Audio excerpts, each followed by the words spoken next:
Thank you. The next item of business is a debate on motion 8764 in the name of Douglas Ross on transparency of Scotland's governing party. I would invite those members who would wish to speak in the debate to please press the request to speak buttons, and I call on Douglas Ross to speak to and to move the motion. Up to 7 minutes, please, Mr Ross. Thank you very much, Presiding Officer, and I move the motion in my name, and I hope with the early start we have a bit more flexibility in some of the timings this afternoon, because I'm very keen that this is a proper debate, that we interact with each other, and I'm looking forward to interventions from the government benches, who I'm sure have a lot to say on this topic, because transparency at the heart of government, and indeed at the heart of the governing party, is crucial. It's important to each and every one of us. But the fact is, we shouldn't need this debate to get that transparency from the First Minister or from the Scottish Government. Because I made a very open offer just a couple of weeks ago to the First Minister to come here and give a statement to this Parliament on the issues engulfing his party, the party of government here in Scotland. It was a genuine offer at First Minister's Questions Time for the First Minister to put on record his point of view, his answers and indeed his responses to crucial questions that remain unanswered weeks into this saga. I will give way. John Mason. I thank the member for giving way. He says he is genuine. Could he expand on that by telling us the membership of the Conservative Party in Scotland? Is it 6,500 as the number who voted in the last leadership election? Douglas Ross. In the most predictable intervention of the afternoon, which will probably be repeated by several others, and I thought it might have actually come from the Minister, but maybe he's got that later on in his script. The point is, the Scottish Conservatives announce their membership numbers during a leadership election. Exactly. That's always been the way we have approached this issue.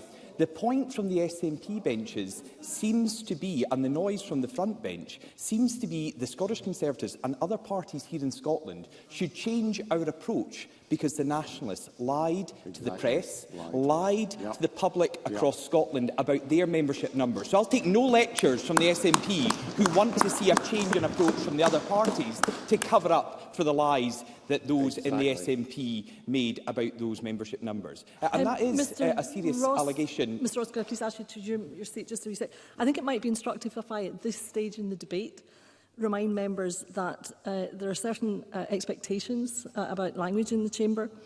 And, of course, we know that the Chair will not tolerate an accusation, for example, that a fellow member has been deliberately untruthful. I would also perhaps remind members of a statement made by previous presiding officer, the late Sir Alex Ferguson, who reminded members at the time that the words lies, lying or liar should not be used in the Chamber in relation to other members, and indeed he went on to add, and preferably not at all. Douglas Ross. I think we did clarify this all through the Presiding Officer's office this morning, and I am not saying any individual member in here lied. I am just saying there was clearly actions from the SNP on their misleading claims about their own membership numbers that led to the resignation of the head of media of the SNP MSPs, that led to the resignation of the former chief executive of the SNP. Just days before he was arrested by the police, he resigned from a role he had held for years because of the conduct of the SNP on their membership numbers. So that's why I'm saying I will take no lectures from the SNP on this issue.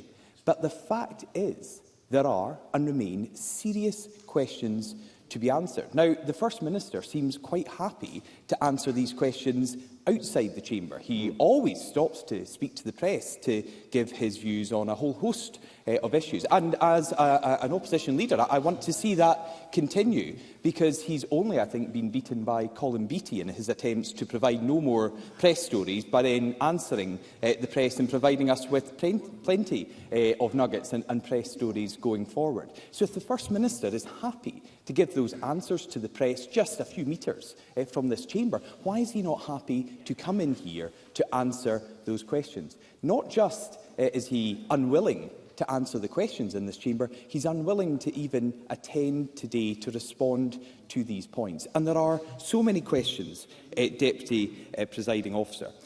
For example, how was the supposedly ring-fenced IndyRef2 funds raised through Ref Scott and Yes Scott spent? How was that money spent? Why did the party's former Chief Executive, Peter Murrell, give the SNP a six-figure loan, and when will that loan be repaid? Was this loan a consideration in the decision not to suspend Peter Murrell, not to suspend Colin Beattie and potentially any other MSP currently serving in this Parliament who may find themselves arrested by the police? Why was the unused motorhome kept at the home of the former First Minister's mother-in-law's home? And why were members of the SNP's Finance and Audit Committee refused information on the party accounts? So we have several senior members in government and in the SNP in the chamber today. There's a flavour of some of the questions we would like to put to the First Minister. In his absence, can any single SNP MSP answer those questions? Silence. Silence. We've got the Deputy First Minister of the Government, the Deputy Leader of the party here in Scotland, and no answers to very basic questions that are being asked by our constituents and members of the public across the country. Now, I think it's really important that we have transparency at the heart of government, and we have a governing party that is willing to answer these questions. But sadly, we don't. And in the time left available to me, Deputy Presiding Officer, I want to look at the amendment that is just about to be moved by the Parliamentary Business Manager for the Scottish Government. This is an amendment which incredibly deletes massive amounts of the motion I put forward and deletes some key lines. George Adam wants SNP MSPs tonight to vote for an amendment that deletes that they agree the scandal engulfing the party of government here in Scotland should be properly scrutinised and debated. Why would you not want that properly scrutinised and debated? His amendment deletes the line calling for a more transparent budget process. Why would you not want a more transparent budget process? His amendment deletes the line that says we should give arm's-length organisations control over information publication. Why would you not want to give them more control over the publication of key information? And it also deletes the line that calls for an improvement in the scrutiny of the breach of ministerial code. Why would any MSP representing the governing parties here in Scotland tonight vote for that amendment which takes out these key lines on transparency, on openness? Deputy Presiding Officer, today marks 16 years since the SNP were elected into government. And during that time, we have seen secrecy, spin and cover-ups from the heart of government. Today is an opportunity for SNP members to say enough is enough. It has been happening for too long. They can do that by voting for the Scottish Conservative motion tonight, supporting the Labour amendment which adds to the scrutiny we are seeking, and voting down the shameful amendment from the Scottish Government which wants to delete so much of the transparency this Parliament and the people of Scotland deserve. Thank you, Mr Ross. I now call on George Adam, Minister, to speak to and to move Amendment 876. Thank you, Presiding Officer. Minister, sorry, I have to read out my bit first.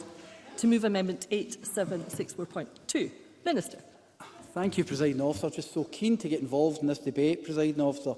That was definitely a thing from Douglas Ross there. Not sure what it was, not sure what the relevance much of it had to what we're talking about here today. But let me tell him right from the start. The important thing for me is the fact that transparency and scrutiny of this government is important. That's why it's in the amendment, and that's why it's actually there. So, Presiding Officer, can I take this opportunity to move the amendment in my name? And, Presiding Officer, can I just say one thing to start with? On the 1st of April, and many people might find that the irony in this, Douglas Ross was in the great town of Paisley, where he was there for one of his many jobs, the one of being a football referee. It was an important game between St Mirren and Livingston. Mr Ross had a terrible game as he missed a stonewall penalty in the first 4 minutes, but luckily that was corrected by VAR. But this is a relevant and interesting point, Presiding Officer. There was a crowd of 5,894 people attending. Many contemplated that may or may not be the membership of the Scottish Tory Party, but that's the reason. We will never know, Presiding Officer, because the Conservatives won't publish, won't be transparent, and they won't practice what they're trying to preach here. The absolute hypocrisy. No, we've heard enough from you, Mr Ross. The absolute hypocrisy from the Conservatives is almost laughable. Presiding Officer, you have to admire someone who has that level of brass neck, who need to complain about a lack of party transparency when you lead the Scottish Conservative Party. Mr Ross's political party that illegally prorogued the UK Parliament and avoid debate and scrutiny. The party of a Prime Minister that would only agree to speak to the Scottish press if he could handpick the media and he could actually handpick the questions. The party that packs the House of Lords with donors like Scotland Office Minister Lord Offord, who, after being appointed for life in the House of Lords and given a place in the government payroll, had given the Tories £150,000. And the Tories come to us here in the Scottish Parliament and they talk about our integrity. This party, the Conservatives, have received hundreds of thousands from unincorporated associations that do not reveal their origin of funding, and they have questioned the integrity of others. You just cannot take the Tories seriously on this issue. A party that refused to say how many members it has, while criticising those that do. There is a word for this, Presiding Officer, and a word for that person, and it is a hypocrite. And I'm not going to stand here and claim that there are not issues in the SNP which needs to be addressed. But I can stand here and say that these issues are being addressed. Mr Ross is having a lot of fun and games over here in the corner, just shouting from the sidelines. It must be from his time as a referee. But within days of Humza Yousaf's election... Minister, please resume. We can't have two members standing at the same time. I think, Mr Ross, the Minister probably indicated by his not taking your intervention request that he probably isn't planning to take your intervention. Minister, please resume. Thank you, Presiding Officer. But what I have said is the fact that we are dealing with this. The First Minister, within days of his election as leader, announced an urgent review of internal party governance. And as our amendment makes clear, this government that places a great importance in openness and transparency. We are fully committed to meeting the standards the public rightly expects of us being an open government. Let me give you just a few examples of that. Ministerial engagements and travel are published monthly. We also aim to proactively publish minutes of government meetings on our website so that people can see who their government is meeting with and what we are discussing and understand how discussions are made. We are focused on making the necessary improvements in handling freedom of information requests, as set out in our published improvement plan agreed with the Information Commissioner. Our performance on responding to requests on the time is comparable with the wider public sector in Scotland, at around 86%. But it is important to note that we are responding to significantly more requests for information, rising by over 50% in the past 3 years. We also recently enhanced transparency on the Scottish Government finances to Parliament and public, including through providing more detailed outturn reporting and providing more detailed material to the Finance and Public Administration Committee, which I know all members of that committee have welcomed. Mr Arthur will provide more detail on the steps we have taken to improve engagement on budget in his closing statement here today. Presiding Officer, let me come back to the issue of party membership. Much has been said, but not enough. We are not hearing what their members are. Because of the 5 parties represented in this chamber, only 2 have published up-to-date figures of their party members. That's the SNP and the Scottish Greens. And I'm quite happy if he wants to say the membership now. Douglas Ross. Grateful we've finally had an intervention. But will the Minister accept that his party lied about their figures that led to the resignation that led to the resignation in this Parliament of the head of media and then the party's chief executive? And will he apologise to the press and the public for that? Minister. My goodness, Presiding Officer, I gave him the opportunity to build himself up into a frenzy, and that was a bit of a damp squid there from him. This coming from the party of Boris Johnson and all the nonsense that has gone on in Westminster. You know, Douglas Ross has refused to actually publish his numbers of his members. He says he has nothing to hide, yet he continues to hide it. His defence in an interview with ITV Border is that the party only publishes its membership figures during a leadership election. Presiding Officer, given Douglas Ross's performance today and in recent weeks, I don't think we'll be waiting too long for these figures to be published. Thank you, Minister. I now call on Jackie Bailey to speak to and to move Amendment 8764.1. Up to 5 Thank you, Presiding Officer. The culture of secrecy, spin and cover-up at the heart of the SNP has been laid bare for all to see with the recent revelations about their finances. Now, I have to say I find it extraordinary that the SNP's sole defence is to demand membership numbers from the opposition when they are being investigated by Police Scotland. This is serious and it's not about their membership numbers. Now, we cannot comment on the substance of the investigation, as this is a live police inquiry, but suffice to say, if you had told me 10 weeks ago that I would witness the resignation of the First Minister, the arrest under caution of her husband Peter Murrell, former Chief Executive of the SNP, the arrest of Colin Beattie MSP, former SNP Treasurer, and a blue forensic tent on the front lawn of Nicola Sturgeon's home, I would have said you were delusional. But that is indeed what has happened. This is a shameful episode in Scottish politics.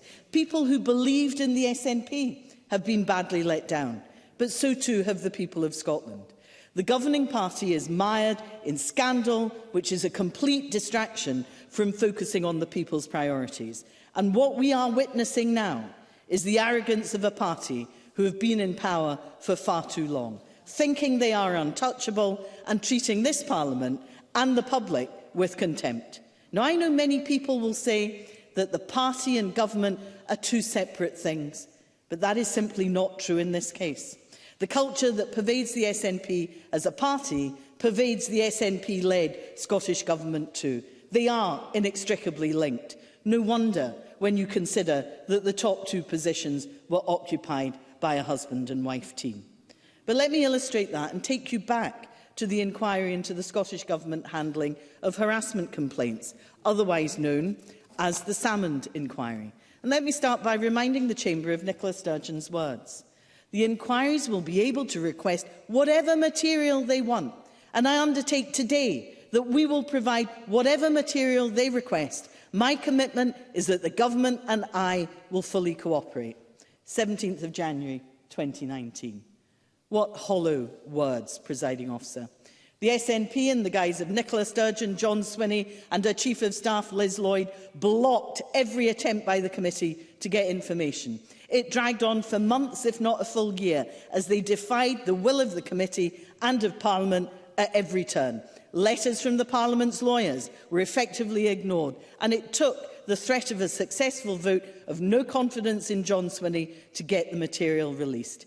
Evading scrutiny and accountability underpinned much of the SNP's approach to the Salmond Inquiry. The use of SNP emails and WhatsApp groups by Cabinet Ministers, the former FM and special advisers, was widespread to avoid formally recording ministerial discussion and decisions.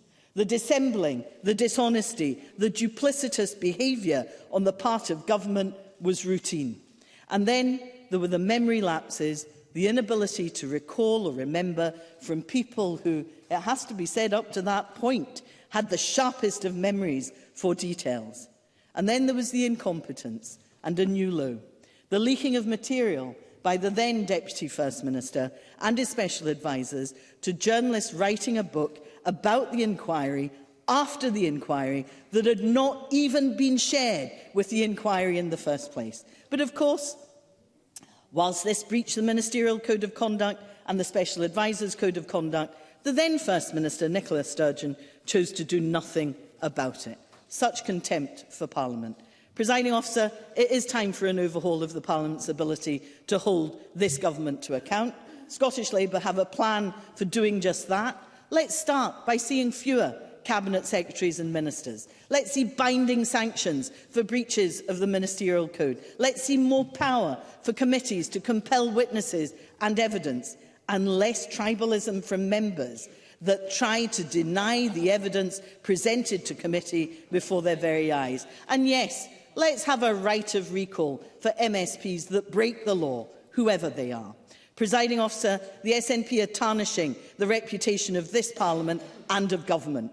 They are mired in scandal, they are divided and fighting like ferrets in a sack. They are contemptuous of the Scottish people and have completely lost focus on the people's priorities. It's time they were held to account, it's time for a Scottish election, and it's most certainly time for change. I move the amendment in my name. Thank you, Ms Bailey. And I now call on Willie Rennie. Thank you, Deputy Presiding Officer. It's been a painful few weeks for the SNP. A party that has seemed impregnable for the last 16 years, now shambling, anarchic, quarrelling. I almost feel sorry for them. But we must all feel sorry for Mike Russell, the modest, self-effacing president of the Scottish National Party. At the last election, for 4 whole weeks, he was forced to live in a smelly old horsebox. If only he had known, poor President Mike could have been chauffeured in that executive motorhome. I can almost see it. In fact, I can't get the image out of my head. President Mike thrust atop the luxury motorhome, draped over his chaise longue, dressed in his satin robe, addressing his adoring crowds at Dunoon Pier. What a glorious sight that would have been. But like everyone else, he was kept in the dark. So we do need transparency. The current troubles within the SNP have further undermined faith in the governing party on public finances and their ability to look after the public finances. This is on top of the waste of millions of pounds of hard-earned public money. £50 million to save 1,500 jobs at BIFAB, wasted. £586 million to create 2,000 jobs at Lochaber, which are nowhere to be seen. £300 million to build 2 new ferries, which are over budget and over time. Boosting their public image by wasting public money. All this waste when people are struggling to make ends meet, when people are desperate for a decent home, when the NHS is on its knees, when schools are struggling, when the climate is in crisis. No wonder people have had enough when this SNP government spaff their money up against the wall, when the country and the people count every single penny. But I have to get this off my chest. The Conservatives have got a nerve to talk about standards. No party has done more to damage faith in politics than the Conservatives. This is the party that gave us Boris Johnson and Liz Truss. Boris Johnson with the parties in COVID, the loans, the Decor and Number 10 flat, the PPE contracts for friends, the defence of friends who breached the rules. Liz Truss and her reckless budget and cavalier dismissal of the so-called blob cost billions of pounds, ramping up the cost of mortgages, rents and the cost of living. And what about Douglas Ross? Some call him Dithering Douglas.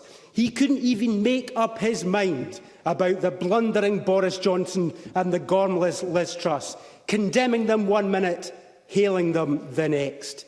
We do need change in politics, but it won't come with the Conservatives and it won't come with the SNP. We do need change. Katie Clark's bill for extending the freedom of information powers to follow the money so that we have greater understanding of how our money is spent. The pre-release statistics so the government can't spend hours and days manipulating the facts before they publish the statistics. Making sure that we have a recall system like we have in Westminster that evades the Scottish Parliament and our ability to throw out recalcitrant MSPs. We need to have all of those powers in this Parliament to have a change. Now, we can agree to some of the elements in the motion today, about the ministerial code and about transparency.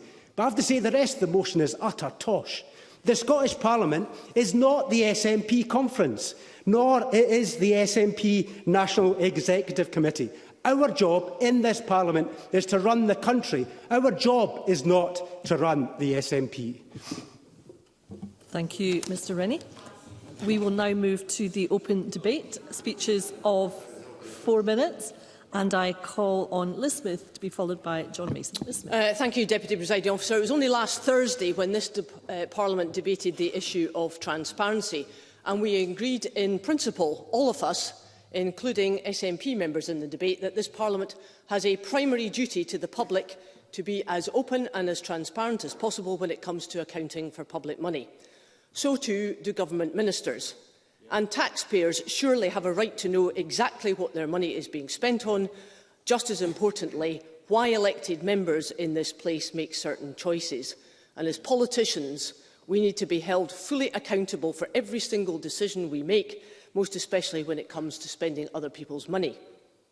Now, I completely understand that there is an ongoing police inquiry about current events inside the SNP, and it is not appropriate to comment upon these aspects of recent events. But, as Douglas Ross rightly said, that should not overshadow the very important issue about the lack of transparency both inside the government and inside Scotland's ruling party, because they are interlinked. This Parliament has a clear interest in establishing probity, and so we will not shy away from asking very important questions of the First Minister. Deputy Presiding Officer, Auditor-Generals around the world believe that there are 5 acknowledged principles of good governance: accountability, leadership, integrity, stewardship and transparency. Now, personally, I don't see how anyone could argue otherwise or seek to undermine these principles. Yet, with regard to that latter point, that is exactly what we have currently within the SNP, and it is a matter of public interest. Just yesterday, The Times reported on the Finance Committee's current inquiry into the efficacy of Scottish Government decision-making, and it does not make good reading for the Scottish Government, not just because too much decision-making has been seen by senior civil servants and former senior ministers to be rushed, unclear and unstructured, but also that some financial rules have on occasion been found to be optional.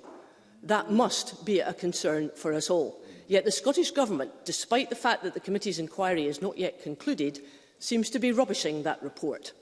And that is just not acceptable. Because as a member of that committee, I am very clear indeed that all is not well when it comes to government openness, transparency and accountability. Yes, it's true that Audit Scotland and the Scottish Fiscal Commission have welcomed some of the efforts to improve the Scottish budget transparency, but they have also warned very strongly that it simply isn't good enough. And we've heard so much about the profligate waste of failed Scottish Government projects, somewhere in the region of £350 million. And the committee has been told that we have to start thinking about serious reforms so that we get much better transparency. Deputy Presiding Officer, the named person legislation, the hate crime bill, the National Care Service bill, gender recognition reform, the deposit return scheme and the HPMAs, which we'll debate later, these are all examples of Scottish Government failures when it comes to good governance. And on top of all this, and worst of all, we have the murky and disreputable goings-on inside the party of government. Openness and transparency are not only good practice to measure the best value for taxpayers' money, but it is also because that openness and that transparency are essential if there is to be renewed trust between government and the public. Now, that current loss of that trust is very serious, and it is particularly serious for this country. So I support the motion in the name of Douglas Ross. Thank you, Ms Smith. I now call John Mason to be followed by Martin Whitfield. Mr Mason. Thank you very much. There's certainly a lot in this motion and in the amendments today, so I will not try to cover everything in 4 minutes. In the first place, concerning the SNP accounts, I understand that a police investigation is underway and we need to let that take its course. No one has been charged as yet, and we have a system which says someone is innocent until proven guilty. So it seems to me to be far too soon to be having statements or debates in Parliament. When we look at the last published accounts of the SNP, which were to the year to 31st December 2021, 2021, they show net assets of £610,000. They also report that the referendum appeal raised £740,000, of which £253,000 had already been used. So the balance on the referendum fund of £487,000 is covered by the assets on the balance sheet. On current membership of UK political parties, the House of Commons Library makes it clear that parties do not need to publish numbers. However, they show that the Conservatives at last September had 172,000 members. If we are generous and give the Scottish Tories 9% of that, it would mean that they had some 16,000 members, although only 6,500 voted in 2020. So either way, they are way behind the SNP. Labour were reported to have 432,000 members at December 21, and 9% would give them about 39,000. But the record reported it was only 16,000. I'm afraid I've only got 4 minutes. So the SNP is clearly well ahead of both these parties with 74,000 members. In percentage terms of the relevant electorate, the SNP would be about 1.7%, Labour 0.9% and the Conservatives 0.4%.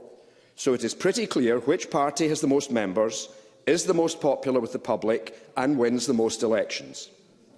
Moving on to transparency around budgets, this is a serious point. I am not quite clear what practical differences the Conservatives want made.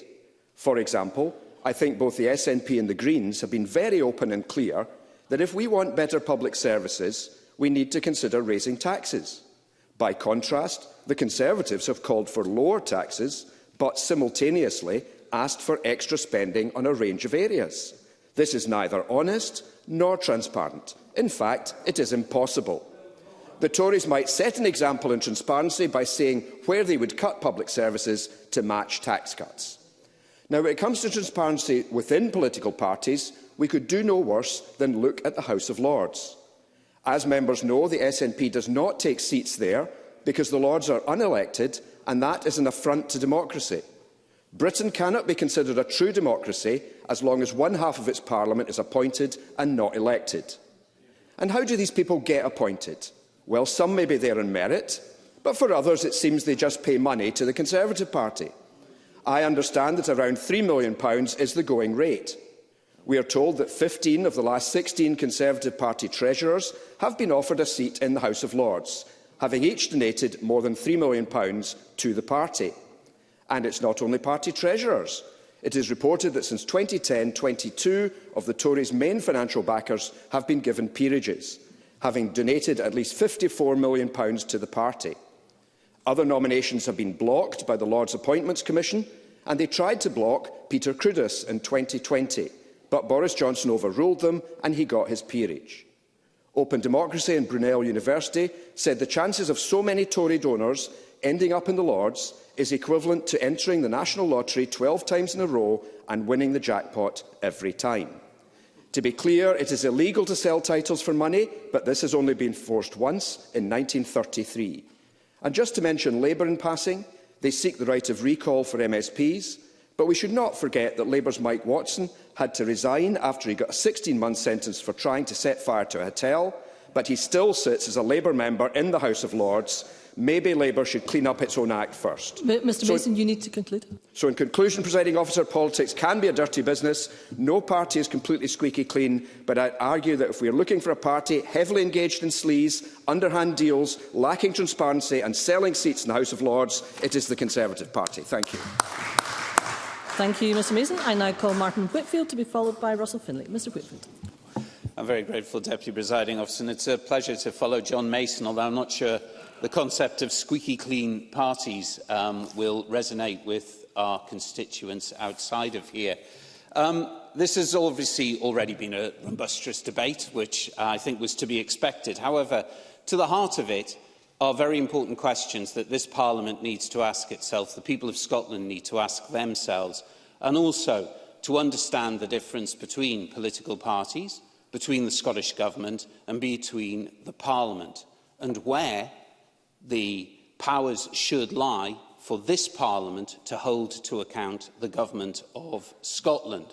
And it is right that surely any party, any member, indeed any citizen of Scotland should be interested in upholding those very basic democratic principles that we have here, and to look to strengthen this Parliament, irrespective of the party membership that makes up this chamber, that this Parliament can hold to account properly the Scottish Government, because that is the role that constituents send us here to do when not in the majority party that then forms the government. And I think it is fair to say that there has been a great deal and increasing lack of transparency over 16 years as to how the Scottish Government operates. We have heard already discussions over the budget, and indeed within the motions there are calls to clear and make that more transparent. However, there are other matters that are addressed both in the motion and indeed the Labour amendment that I would like to take the short time that I have to draw attention to. And the first is in respect to the size of the government. The government can only be drawn here in Scotland, bar for one position, from members of this chamber. And we have seen an increase in the size of the government, both in cabinet secretaries but also in ministers who support, that clearly causes challenges when it comes to supplying membership for committees. And given that we are a unicameral Parliament here, the responsibility on committees to hold the government to account is enormous. And the pool that can be drawn to make up those committees is, of course, reduced where the number of ministers are increased. And I'm grateful to the member for the intervention. There's much in the Labour amendment that I sympathise with, but this is the line that I have a problem with. I'd be interested if Mr Whitfield would acknowledge that this Parliament and the Scottish Government are far more powerful than they were in 1999, but the number of members in the Parliament remains unchanged. Is the issue not the number of members of this Parliament rather than the number of members in the Government? Martin Whitfield. I absolutely welcome the recognition of the increased powers that devolution has given to the Government and indeed the Parliament here in Scotland. And I would agree there is a challenge in that balance. And I wonder whether, when we look at the De Hoyt calculation, whether or not a more balanced approach could be achieved if we reduce or deduct from the De Hoyt calculation those members of the predominant party that are in government, to give a balance across as to speeches and to debates. I am conscious that there are going to be many very positive contributions, but I do want to mention my colleague Katie Clark's private member's bill on the FOI legislation and look forward to seeing that come forward. And my final comment, which I would ask the Cabinet Secretary or Minister to deal with at the end, is in respect of breaches of ministerial code. Ministerial code is not overseen by the Parliament or any committees within here, and we have a situation where, in essence, the judge is judging themselves. We have seen the problems of that down south in Westminster, and I would invite ideas as to how that's going to improve under the current Scottish Government. I'm grateful, Deputy Presiding Officer. Thank you, Mr Whitfield. I now call Russell Finlay to be followed by Stuart McMillan. Mr Finlay. Thank you, Presiding Officer. The SNP is engulfed in scandal. Police Scotland are following the money. Arrests have been made, resignations have been rapid, front pages have been lurid, the wheels of justice are turning. But this is actually quite a familiar story. For decades, the Scottish Labour Party arrogantly viewed Scotland as its fiefdom, its iron grip unbreakable, no matter how badly they behaved or how poorly they performed. And we know what happened. People grew sick of being taken for granted. They finally rejected the sleaze and corruption, and Labour went the way of the dinosaurs. Self-righteous SNP politicians like Nicola Sturgeon were the noisiest critics. Unfortunately not. I've only got 4 minutes, I'm sorry. Their party would be different. Scottish politics would be cleansed, was their pious pitch. Honesty, integrity and transparency were the buzzwords. Dear, dear me, look at where we are now. These past 16 years of SNP rule have been a disaster for our country. This is a single-issue party which is perpetually distracted by their incoherent obsession of breaking up the United Kingdom. A party with all the power in the hands of Nicola Sturgeon and her husband. A party which does not tolerate reasonable questions from its own people. A party which thinks nothing of destroying those who do not toe the line. In recent weeks, I've seen SNP members in a state of shock. Party unity shattered. They've been put on the spot and forced to pick a team. One newspaper identified the following 7 factions: the Yousaf loyalists, the Forbes followers, the Sturgeon establishment, the Westminster wing, the Rebel Alliance, who I believe sit up the back, the Watchers, and indeed the Sheep. Now, many in the SNP are trying to tell us that this is private party business, that this has got nothing to do with Parliament or government. Well, they are wrong, because this toxic culture of the SNP has been allowed to infect St Andrew's House and Holyrood. We have government which operates by 3 main principles: secrecy, spin and self-preservation.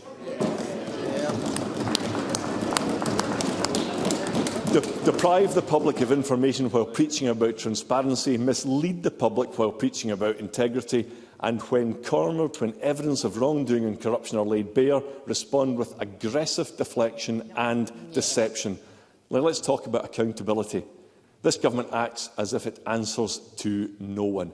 Even the Auditor-General for Scotland is impeded in his work, unable to access critical yet basic financial data. Everyone else is blamed. Colossal and costly failures usually result in promotion, not the sack. Look no further than Humza Yousaf. The SNP has forgotten that principles matter. Values of honesty and integrity are gone from this government. The only values they are interested in are the ministerial salaries of Humza Yousaf's continuity cronies. What is now clear is that SNP politicians have absolutely no right to wag their fingers at anybody else.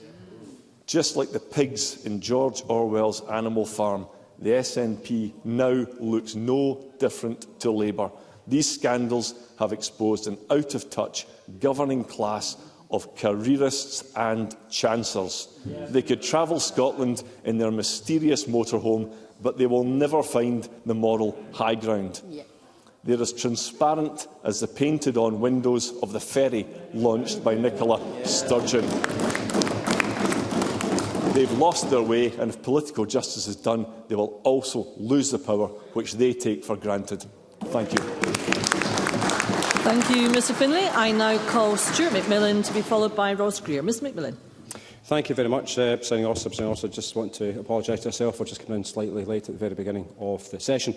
Presiding Officer, at the outset, I will concede 1 point to the Tories with regards to the motion that we are debating today. It is abundantly clear that there are a range of issues facing my party at present.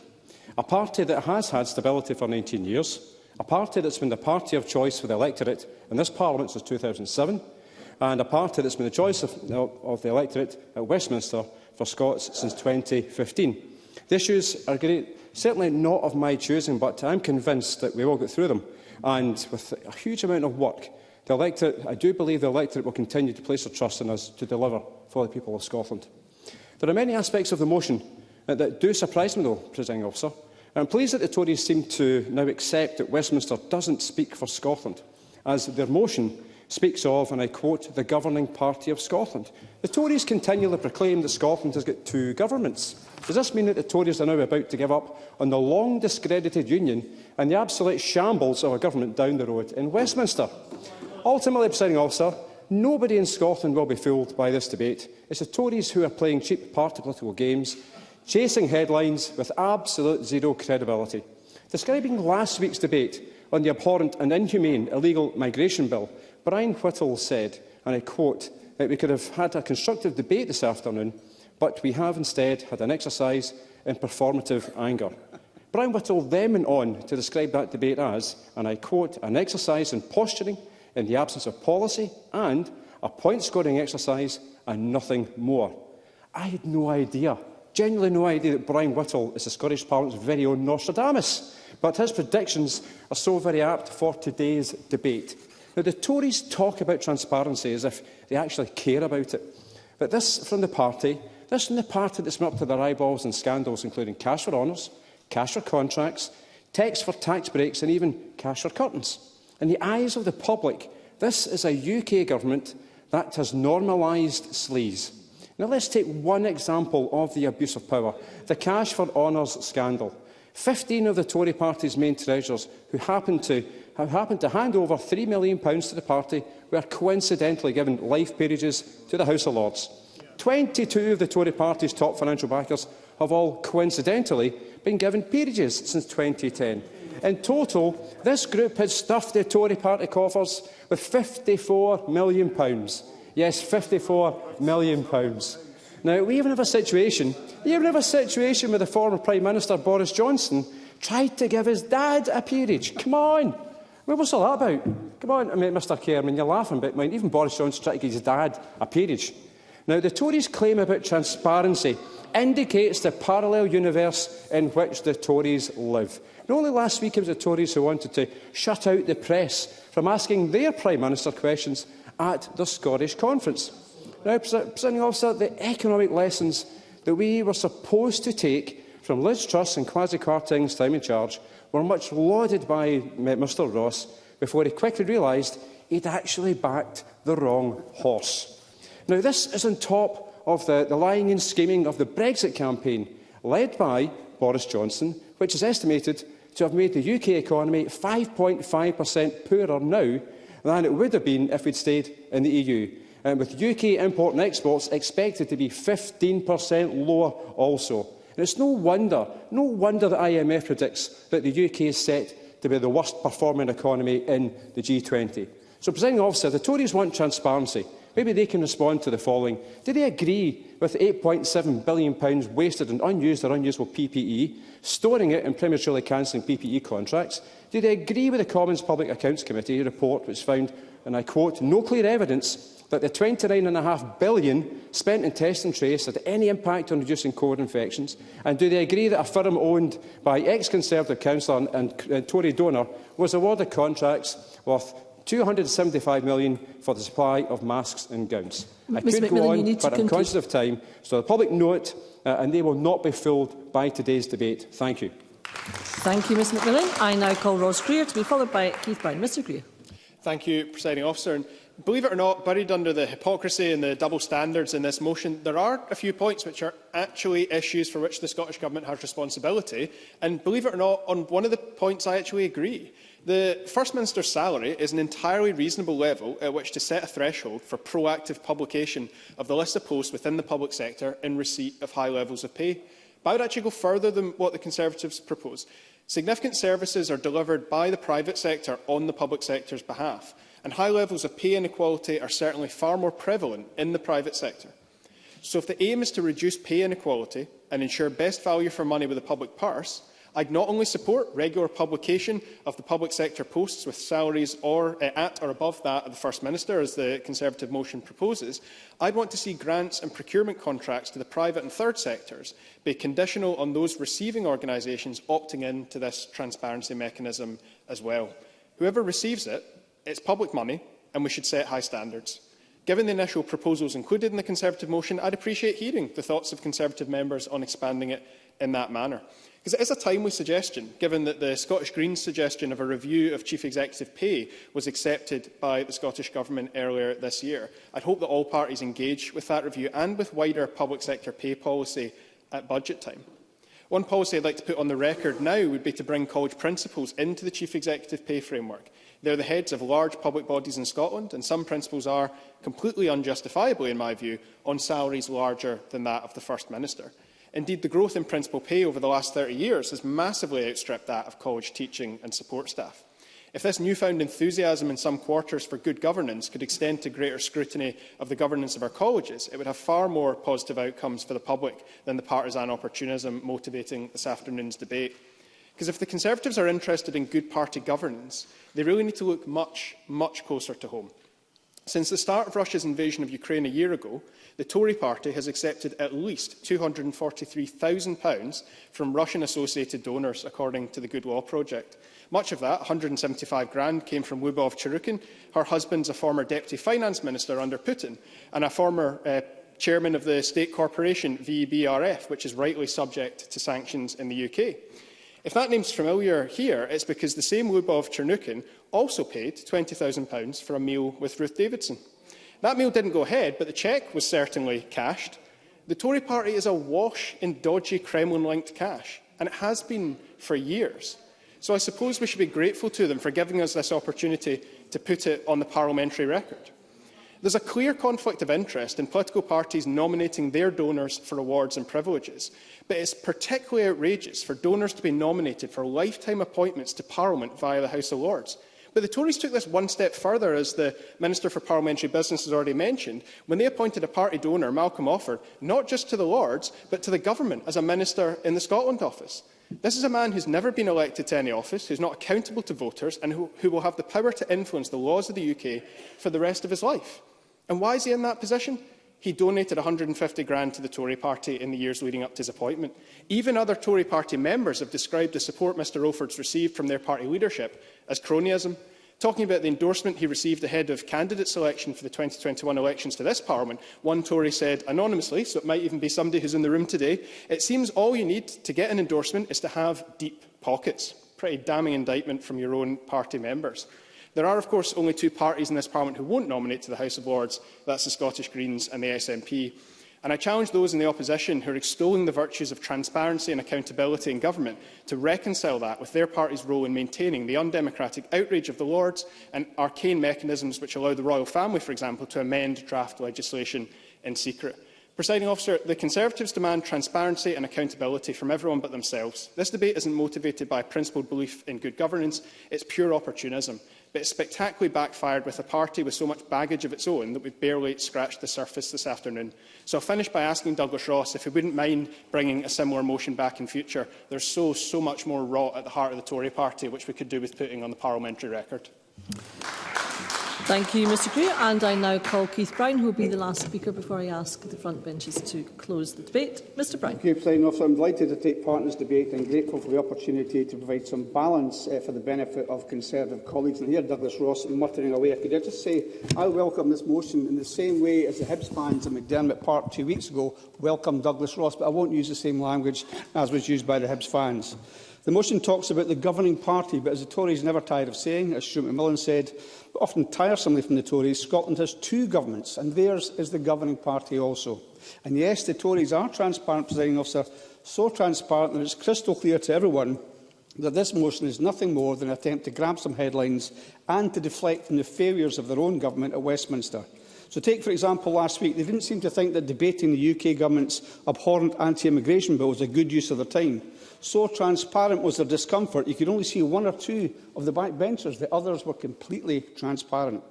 However, this week they're here aplenty for a debate about party political matters. So let's play their game and do a wee test of transparency here. I'm happy to give way to any Tory member who can and will tell the Chamber how many members they have in Scotland. Anyone? Anyone? Are you going to answer the question before I allow you to take the intervention? Are you going to... No, I'll not take the intervention. He's not going to answer the question. But let's play the game. So apparently... Members, please resume. As members know, it is up to each individual member whether or not they take an intervention. Keith Brown. Yeah, I'm sorry, I couldn't hear much of that exchange. I've obviously touched the raw nerve with the Conservatives. A simple question, really, but Douglas Ross has failed to answer it so many times.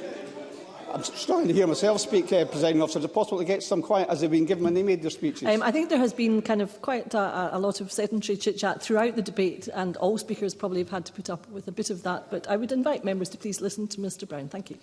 According to their chairman, Craig Hoy, who's here today, there is a number, but they don't disclose it. Demanding the SNP do something we've already done whilst refusing to do it themselves, that seems to be the Tory way. I would also be happy to give way to any Tory who can tell us, and let's make this as easy as possible, just to the nearest £1 billion, how much did the Trust's Kwartang economic experiment cost the people of Scotland? If he answers the question. I think he's giving way, Douglas Ross. I'm grateful, because I want to go back to the last time he said he would give way to any member. Well, sorry, we can't have two... Members, I think Mr Brown said that he would give way to Douglas Ross. Yes. Am I wrong in that, Mr Brown? Yeah. Well, I am not in charge. Mr Brown, please, Mr Brown, please resume your members. I, as the Chair, am not in charge of answers given, as members know well. Could we please just clarify, is the member giving way to Mr Ross or not? No. No. I'm also happy to give way to any Tory. I'm also happy to give way to any Tory who could actually tell us I can't hear what's been said here. To give it away to any Tory can tell us not just how many members they have, but whether they actually know how many members they have, because that seems to be a moot point as well. And how can we expect, I can say, like Russell Finlay, I only have 4 minutes, most of which have been wasted already, so I'm not giving way. Members. How about when can we expect the publication of the Russia report? No answer there. The motion talks of transparency in government. Can I say, I've said 3 times I'm not giving away, presiding officer. It's Mr. Members, Mr. Ross, I think Mr. Brown has indicated he is not giving way. Thank you. So the motion talks of transparency in government, and we have no transparency whatsoever. Point of order, Jamie Halker-Johnson. My apologies. I was just wondering if Keith Brown, the SNP's Deputy Leader, might like to clarify whether his questions are rhetorical or they're actually genuinely looking for point of orders. Mr Halker-Johnson, that is a debating point and not a point of order for the Chair. Mr Brown. As ever, not a point of order. It's also true we should really be by now expecting the fact that Scotland's other government, the Conservative government, will be releasing the polling evidence it collected at taxpayers' expense on support for Scottish independence.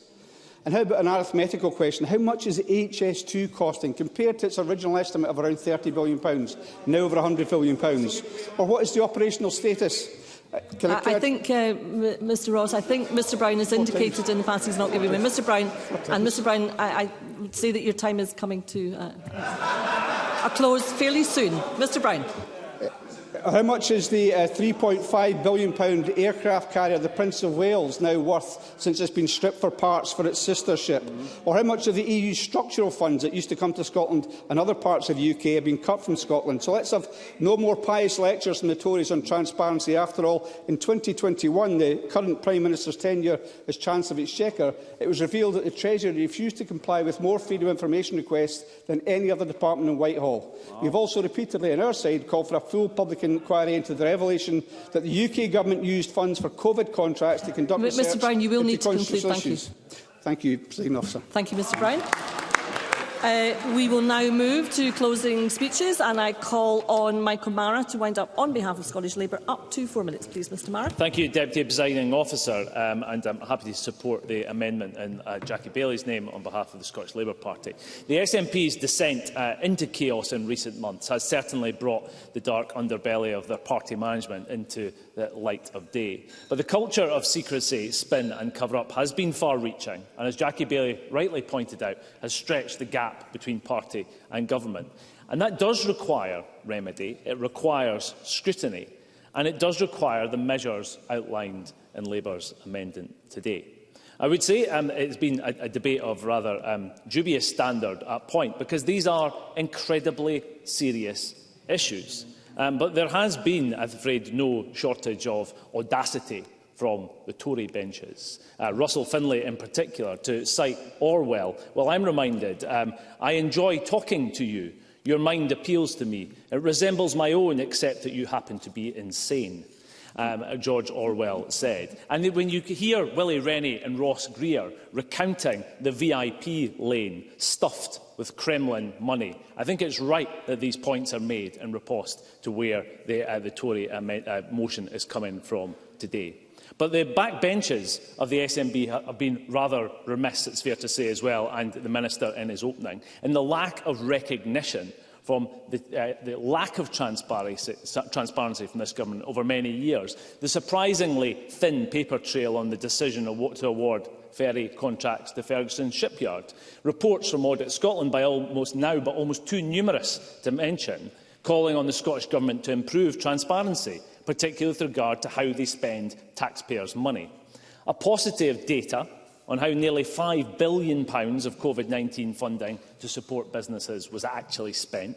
And again, as my colleague Jackie Bailey highlighted, the SNP's government's dissembling, their dishonest and duplicitous approach to the provision of documentation in the Salmond inquiry, with that committee facing obstruction at every turn.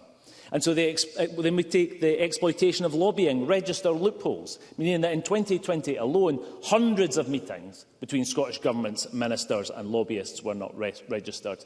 And a fully contemptuous approach to freedom of information requests, not at this moment, thank you, a contemptuous approach to freedom of information requests, culminating most shamefully in their failure to disclose COVID-19 data and modelling. And that cover-up then challenged by the Scottish Information Commissioner, saying that the lack of compliance found there was a strong public interest in publishing that data.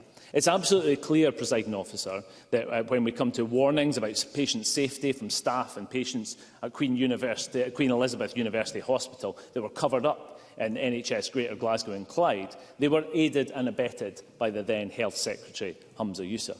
And he failed to remove those responsible, backing that culture of secrecy, cover-up and incompetence. And while to most that behaviour showed Mr Yousaf to be unworthy of his position, in the eyes of the SNP High Command it proved that he was the ideal candidate, the continuity candidate, capable of ascending to the highest office in the land. But the people of Scotland are not fooled in any of this. They are led by that continuity candidate, and it is infected by the same culture of secrecy, spin and cover-up that has festered at the heart of their party for too long. Again, as Orwell said, the end was contained in the beginning. So the amendment we have from Labour today puts in place serious measures, serious actions that can improve transparency on behalf of the people of Scotland. The good governance of our country and the public services on which we all rely need to see the restoration of integrity and transparency to the heart of government. And Scottish Labour's Stronger Holyrood paper sets out how we would do that and is contained in this amendment today. And I hope the Chamber is able to back it in that spirit. Thank you, Mr Mara. I now call on Tom Arthur, Minister, to wind up on behalf of the Scottish Government. Up to 5 minutes, please, Minister. Thank you, Presiding Officer.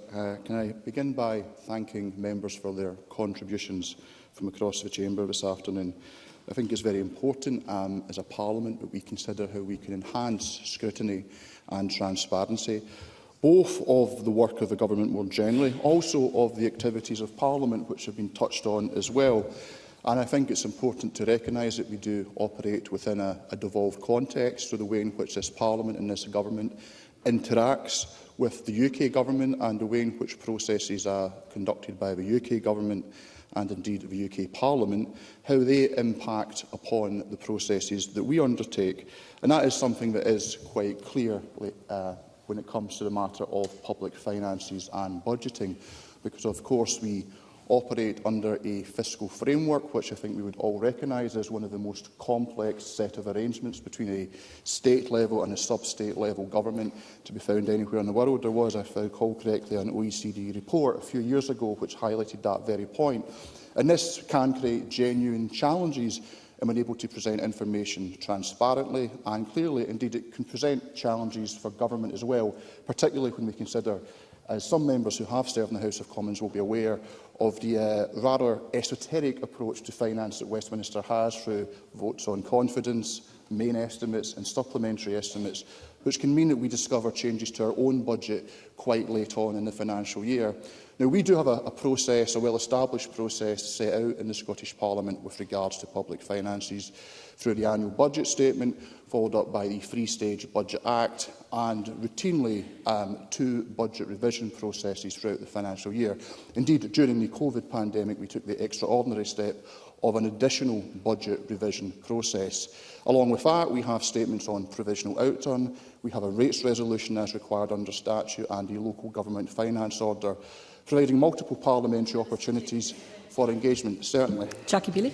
I am grateful to the Minister for laying out the budget process, but I wonder whether I might ask him, in the interest of transparency, will he encourage the cessation of the use of SNP emails and WhatsApps to avoid scrutiny of ministerial discussions and decision-making? Minister. Everything that we undertake in government and all decisions that we take around the budget process are taken through the Scottish Government Scots system, and that information is there. And I can certainly assure members that that is a process that I and my colleagues undertake. What I would want to come back to, I've already given way, and I barely have a minute Ms Bailey, remaining. are you making a point of order? Or? Point of order. I'm not. I wasn't inviting you. I was just asking you. I'm making a point of order, Presiding Point of order, Officer. Jackie Bailey. I wonder whether the Cabinet, the Minister indeed, heard my question, because he certainly hasn't answered it. Ms Bailey, as you know, that is not a point of order. Minister, over to you. Now, with regards to the processes as I was setting out, I also I made reference to the ongoing work around the budget process, but I recognise that there is a desire to do more, and I've certainly sought through engaging with the Finance and Public Administration Committee. And I would say constructive engagement with Liz Smith and indeed with Daniel Johnson in his former role, and I look forward to constructive engagement with Mr Mara about ways in which we can provide additional information, particularly around these budget revision processes, which can be quite fluid and dynamic, and particularly with the challenges we face around supplementary estimates. And I'm very keen, certainly. Willie Rennie. With this calm and intelligent contribution, I don't think he's been in the earlier debate this afternoon. But nevertheless, would he be in favour of a freedom of information reform in the lines that Katie Clark is proposing, which will allow us to be able to scrutinise the public finances in public bodies? Minister. Well, I know that the Government will be consulting on matters pertaining to FOI. As a Minister, I do not have lead responsibility in FOI, but the member has made his points. The Minister for Parliamentary Business will have heard the points that the member has made. The point I would want to come to, Presiding Officer, is that in our consolidated accounts, we have had unqualified clean audits for the past 17 years. But I nonetheless recognise that there are always going to be challenges around ensuring that information is accessible and is as transparent as possible, because it is absolutely vital that the work that we undertake in this place is as accessible and transparent to the people who vote for us. Now, that would always be challenging with any state in terms of public finance. I fear the Minister probably is bringing his challenging with regards to the devolved context in which we operate. But I make that open offer, as I have previously. I want to ensure that all of the people we are so privileged and honoured to serve have as much information as possible, and that information is presented in a way that is transparent and inherently discernible and easy to grasp. So any members who do have a desire to, beyond the theatrics of today, to engage constructively on something which is of such vital importance, I very much want to have these discussions and conversation. I look forward to the conversations I'm going to be having with opposition finance spokespeople, but I say I extend that offer to all members of Parliament because it is something that we have a shared interest in and a shared responsibility to effect. Thank you. Thank you, Minister. I now call on Murdo Fraser to wind up on behalf of the Scottish Conservatives. Up to 6 minutes, please, Mr Fraser. Thank you, Presiding Officer, and can I thank all the participants in the debate this afternoon. And there are many issues we would rather have been debating this afternoon. Indeed, we'll shortly be moving to a debate on the vital subject of highly protected marine areas. But this debate was sadly necessary, because the whole issue of SNP party finances, the scandal, perhaps even criminality, has become a distraction from the business of this government. And that is why we called for the First Minister to come clean, to come to Parliament, to make a statement on his party finances so we can all move on. But he, of course, has refused to do so, and he has sent George Adam to do his dirty work for him. Now, I will say this, at least for Mr Adam, he has a sense of humour. He read out the line in the amendment that good governance and transparency are matters of the utmost importance, with a straight face. I commend him for that. At this rate, he will be making a bid to fill the vacancy that has now appeared at the Stand Comedy Club by the removal of Joanna Cherry, who has been cancelled by the Stand Comedy Club. Perhaps Mr Adam will be there. And how sorry it is, incidentally, that nobody in her own party seemed prepared to speak up for Joanna Cherry. Not the Constitution Secretary, not Shirley Ann Somerville on the radio this morning prepared to speak up for him, not even the First Minister. It's left the people on this side of the chamber defending free speech and defending Joanna Cherry. And what we heard as well in this debate is there seemed to be only one line of defence from the SNP. There was only one thing they kept repeating parrot-like. How many members do you have? They kept saying. You think the entire army of spads and advisers and spin doctors and press officers could have dreamed up one other attack line other than simply how many members you have? Even poor Keith Brown was exhausted at the end of this debate, Presiding Officer. Now, Presiding Officer, there are legitimate questions here that need to be answered. And it's simply not enough to say that because there is a police inquiry, answers cannot be provided. What has happened to the £600,000 of ring-fence funds raised for another independence referendum? What is the real position with the SNP party finances? Are they, as some have suggested, on the brink of financial collapse? Why did the auditors resign? Why did the former chief executive grant a substantial personal loan, which has only now partly been repaid? And why on earth did they purchase a camper van as a campaign vehicle, one that doesn't seem to have moved for the last 2 years? None of this makes any sense. And we learned today, Presiding Officer, that the SNP have now appointed new auditors, AMS Accountants of Manchester. Not perhaps the greatest start to learn that that business has already been late in filing necessary paperwork at Companies House. I hope they attend to the SNP documents better than they handle their own. But what we see of the SNP finances is just all too typical of the way this government conducts its business, as a number of members around the chamber have made clear. Now, last week in the finance debate, I identified concerns raised about a lack of transparency across a whole range of government decisions, including investment in private funds, companies such as BIFAB, Pressway Airport and GFG Alliance. And these are issues that have been identified by the former Auditor General, by the current Auditor General and even by this Parliament's Finance Committee. And we learned this week from evidence sessions at that same committee that former ministers, senior civil servants and special advisers have denounced Scottish Government decision-making as, and I quote, rushed, unclear and unstructured. Even those who have been at the heart of this government know they are getting this badly wrong. Now, Liz Smith reminded us earlier of the need for greater transparency in government. Yes, I'll give way. Fraser McGregor. But given way, has him and his party got any self-awareness at all? I've been sitting listening to this debate, and this is the party here who took us all for mugs during the pandemic, took us for mugs, contracts for cronies, as the Labour Party pointed out to you, as the UK Labour Party pointed out to you, and you partied the whole time. I think this is absolutely shameful today. Murdo Fraser. What a bizarre intervention, Presiding Officer. Nothing to do with the debate. But can I just say to the member, I think when we shine a light on the Scottish Government's track record on procurement of PPE and other matters, we'll find that the choices they made were not very dissimilar to the choices made from the UK Government at that particular time. So he needs to be very careful in terms of what he was saying. Now, like Jackie Baillie, I can well recall 2 years ago sitting on a committee of this Parliament looking at the handling of harassment complaints against the former First Minister, Alex Salmond, and the deplorable attempts at cover-up that we saw from this SNP government, the refusal to release vital documentation that committee needed, and the unwillingness to cooperate with a cross-party inquiry. And it took a threat of a vote of no confidence in John Swinney, the then Deputy First Minister, to get the documentation that committee of this Parliament required. Nothing, it seems, has got any better in the interim period.